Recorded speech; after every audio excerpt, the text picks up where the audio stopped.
ஆரம்ப உறவும் அப்பா தான், முடிவு உறவும் அப்பா தான். நம்மளுடைய அப்பா கிரகங்கள்லாம் படைச்சவர் தான், ரதங்கள் எல்லாம் உடைச்சவர் தான், பார்வோனின் சேனையெல்லாம் நசுங்கவர் தான். ஆனா அவர் ஃபர்ஸ்ட் என் அப்பா, என்ன பயங்கரமா நேசிக்கிற என்னுடைய அப்பா, என் மேல கோபம் கொள்ளாத ஒரு அப்பா.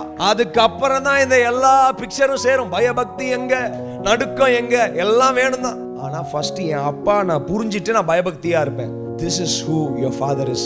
உங்களே என்னையும் ஆண்டவர் எதுக்கு தெரியுமா அந்த படைச்சு இந்த உலகத்துல வச்சாரு? நீங்களும் நானும் வாழ்றதே எதுக்கு தெரியுமா?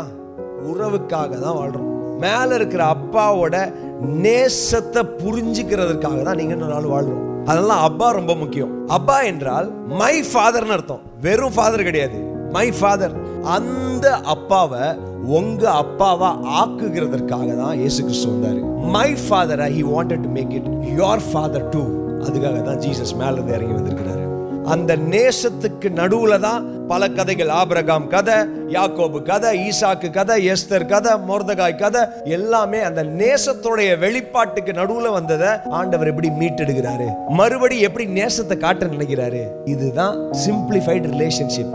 அப்பா குமாரனாகிய இயேசு கிறிஸ்துக்கு தந்த அதே மகிமையை எடுத்து ஆண்டவர் உங்களுக்கு தர அவர் விருப்பப்படுகிறார். அவர் வாஞ்சையா இருக்கிறாரு. உங்களை உயர்த்தணும்னு அவர் ரொம்ப வாஞ்சையா இருக்கிறாரு. உங்கள் பேரை பெருமைப்படுத்தணும் ரொம்ப வாஞ்சையா இருக்கிறாரு. உங்களுக்கு கிரீடத்தை வைக்கணும்னு அவர் ரொம்ப விருப்பமா இருக்கிறாரு. உங்களை ராஜாக்களாக, ஆசாரியர்களாக, தெரிந்து கொள்ளப்பட்ட சந்ததியாக, வேறு பிரிக்கப்பட்ட ஜாதியாக பார்க்கணும்னு அவர் ஆசையா இருக்கிறாரு.